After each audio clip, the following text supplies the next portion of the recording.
तो सवाल यह उठता है कि हम कैसे पूर्ण बन सकते हैं या हम कैसे उस पूर्णता को प्राप्त कर सकते हैं।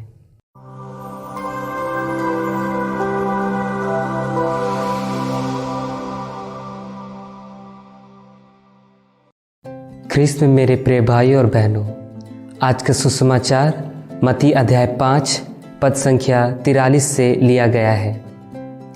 आज के सुसमाचार में प्रभु यीशु कहते हैं, तुम पूर्ण बनो जैसे तुम्हारा स्वर्गीय पिता पूर्ण है।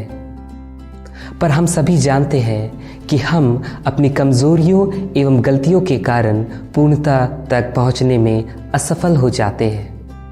ऐसा नहीं है कि हम में ऐसा करने की क्षमता नहीं है, पर दुनियाई एवं आध्यात्मिक चिंताओं के कारण भी हम ऐसा करने में असफल हो जाते हैं।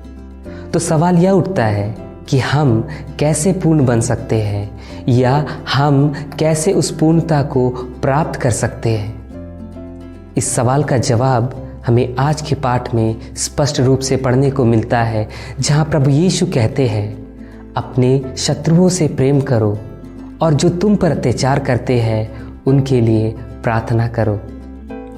पर देखा जाए तो यह करना हम मानव के लिए बहुत कठिन है, क्योंकि हम तो कभी कभी अपने परिवार के सदस्यों, रिश्तेदारों और पड़ोसियों को प्रेम करने में असफल हो जाते हैं, उनके लिए प्रार्थना नहीं कर पाते हैं। कारण आपसी मनमुटाव, झगड़ा, अशांति और सबसे महत्वपूर्ण, हम ईश्वर के मार्ग से भटक जाते हैं।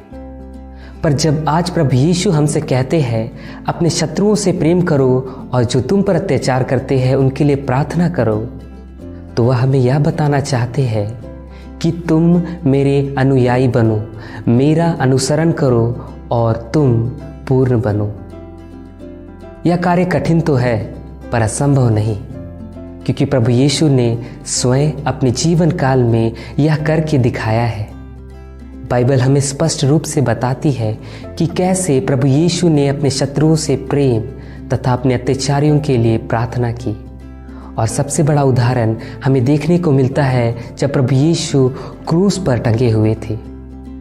तो ख्रिस्त मेरे प्यारे भाइयों और बहनों, जब प्रभु यीशु जो मानव बनकर ऐसा करने में समर्थ थे, तो हम क्यों नहीं? क्योंकि उत्पत्ति ग्रंथ हमें स्पष्ट रूप से बताती है कि ईश्वर ने हमें अपने प्रतिरूप बनाया है और इसलिए हमें भी वह योग्यता और गुण है। हम भी पूर्णता को प्राप्त कर सकते हैं, हम भी पूर्ण बन सकते हैं। बस हमें चाहिए कि हम हमेशा ईश्वर से संयुक्त रहें, उसकी आज्ञाओं का पालन करें, और चाहे कितनी भी दुख तकलीफें और कठिनाइयाँ हमारे जीवन में आए, हम हमेशा उस पर आश्रित रहें, हमेशा उस पर अपना भरोसा रखें, और इस प्रकार हम पूर्णता को प्राप्त कर सकेंगे और अपने स्वर्गीय पिता के संतान बन जाएंगे। तो आइए हम इस कृपा के लिए इस चालीसा काल में ईश्वर से प्रार्थना करें। ईश्वर आपको और आपके परिवार को आशीष दे। आमीन।